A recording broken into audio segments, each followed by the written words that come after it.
1980an desafio bat bota zenduen. Bueno, ez da iguzu, zelan sortu zen asmo hori, nori bururatu jakon? Bai, epe horri, Langai.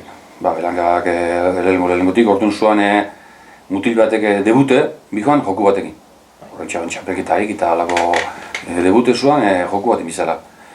Eta orduan aretsa zuen Bizkaixen txapeldune, modan jauan mutile, Euskadi mailan nigo geratzen duk Euskal Herriko txapelketetan, Jurrebaso eta aretsa sartzen ziren, orduan eliminatorio bat ditu zuen, gero jende gehiago jute zuen, gaur azken gotan ja, azken urtetan nahiko ondo da baina. Orduan igual jute zin sortzi bilatzi errek jarotzaile, eta iken eliminatorio eta bost jute ziren finalera, eta Bizkaiki horre bixe sartzen ziren, Perurena, Gonatxo, eta honek bisok sartzen ziren, horre Euskal Herriko sagazien, oso konsagroteko harri jarotzaile, Jurrebaso eta aretsa. Baina honek ikusteko, zilindruakin beti igezik ebala horrek, beti kubikora jute zela, kubikue, boli horre altzea bala orduan, esateko, horrek zilindruen gabezin baduke. Zein beste urtin ibili eta zilindru zetaratzeko horrek hor gabezi baduke horre zilindruakin.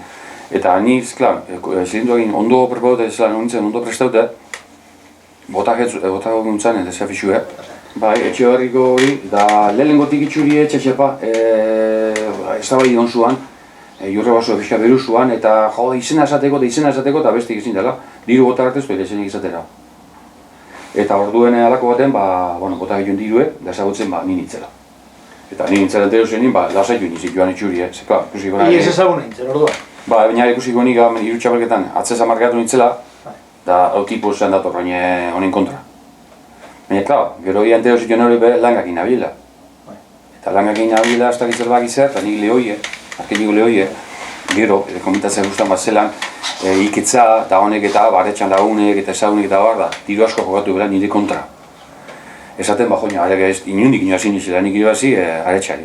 Inundik eta inura bez, nik iru frakaso kriston egin denengoan, eta nola aretxa bera honezo honen nazuan, nola baren irabazi.